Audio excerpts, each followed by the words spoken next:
Greetings, everyone. It's been a while since I made a video.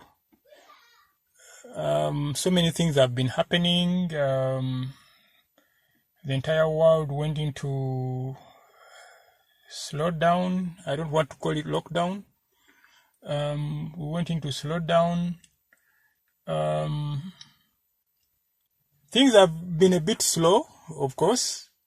Everywhere, but I have been doing diagnostic work once in a while on vehicles, but I got so busy over the last year in my other line of work. Things were quite hectic until Corona caused the lockdown.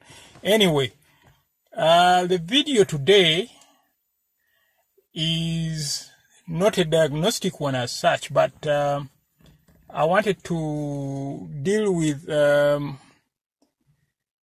been inquisitive for some time. I had last year, 2019, I dealt with, I think it was a 2005 or 6 Hyundai Terracan with a diesel engine, 2.9 common rail diesel engine. That had my head scratching. In the end, I diagnosed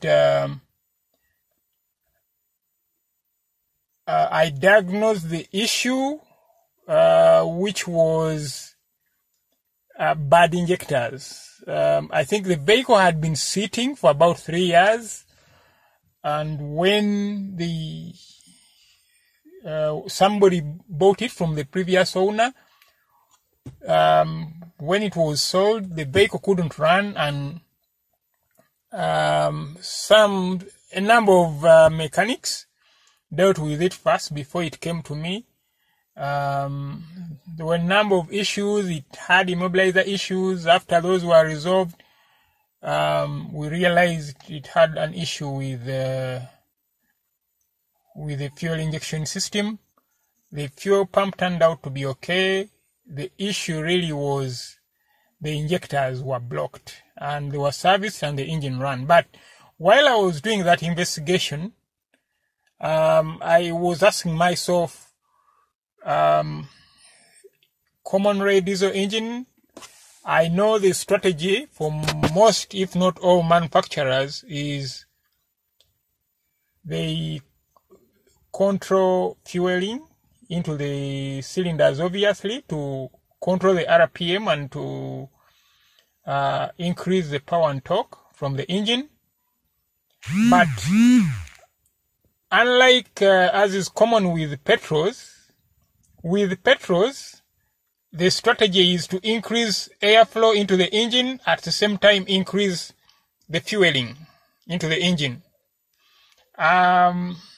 And that will achieve increase in RPMs and obviously power. With diesels, with petrols, increase of airflow is achieved by increasing the opening of the throttle. With diesels, there is a throttle, all right. I'm talking about the common rail diesels. There is a throttle, all right, but it's not used for controlling engine speed. It's used for two things: for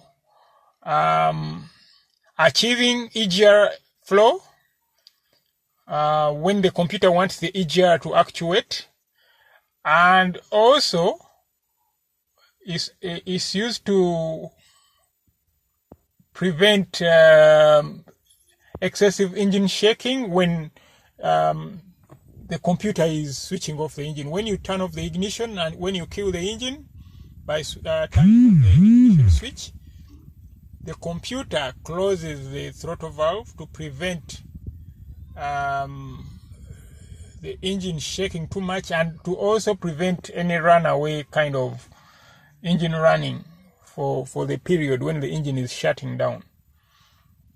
So the throttle is not really used for engine speed control in diesels. I'll make a caveat for BMWs. I know for BMWs fitted with a Valvetronic system, or they call it something like that, Valvetronic. Even in petrols with that system, they will. BMW can open the throttle all the way, even at idle speed, and control engine speed using only fuel injection. I'll make that caveat because I'm aware of it. Speaking of which, I'm in a BMW. It's a common rail diesel engine. It has a 2-liter engine. This is a 2006 BMW X3. It's actually my own vehicle. So it's the one I'm going to use to answer. As I said, since the Teracan, I have been inquisitive to really understand how common rail diesel engines control RPM. I knew it was something to do with the engine, the common rail pressure, controlling the common rail pressure. And I thought that was all. But I realized that apart from controlling common rail pressure, they also control, of course, the opening times of the injectors. And that's what I'm going to try to answer today. Does the computer use a combination of injector opening times and increase in pressure to achieve engine RPM? So that's what I'm going to test today. I already have a scan tool on the vehicle, as you can see. I'm reading data for charge air pressure, which is the pressure in the intake manifold, and then the rail pressure, both what the computer wants to see and the actual. When the engine is running, actual and specified rail pressure should match as closely as possible. Otherwise, the computer may put the engine into fail-safe running, or even fail to run the engine, because obviously the pressure wouldn't be enough, the fuel pressure wouldn't be enough to run the engine. So I'm going to crank it and then maybe rev it a couple of times so that you see what happens to the pressure in the manifold, because there is on common rail diesels, they usually come fitted with a turbo, and that turbo is going to affect the charge pressure in the manifold, although the vehicle doesn't, the computer doesn't use the throttle valve to control RPM. Okay, here we go.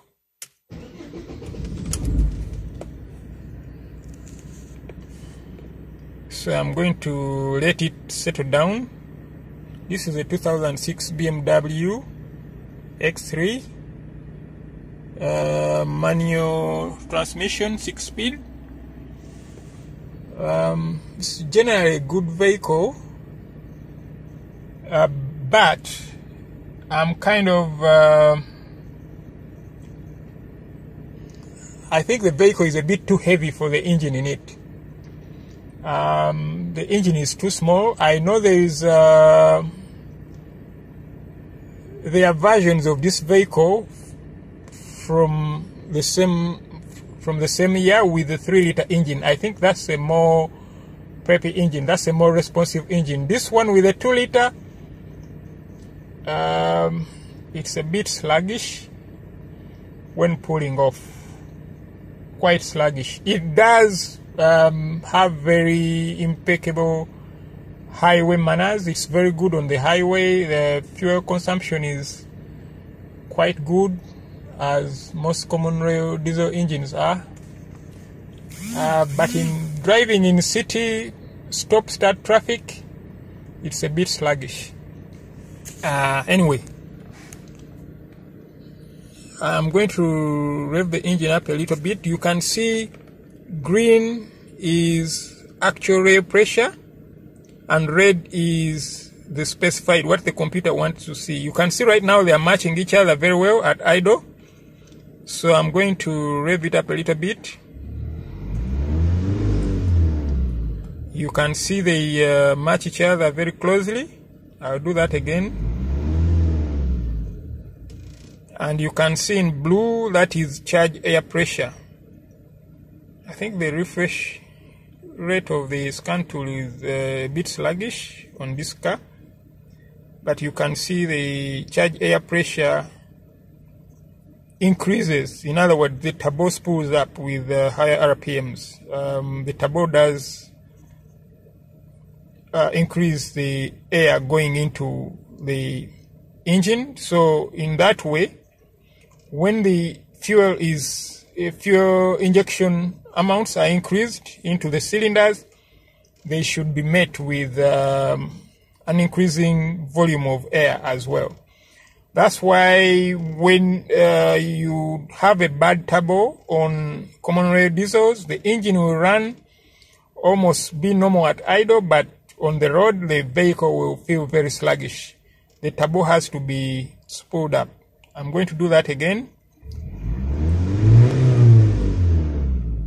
Yes, I think you can see that the turbo on this one is quite sluggish. Of course, it has to wait for the RPMs to go up before the turbo itself is spooled.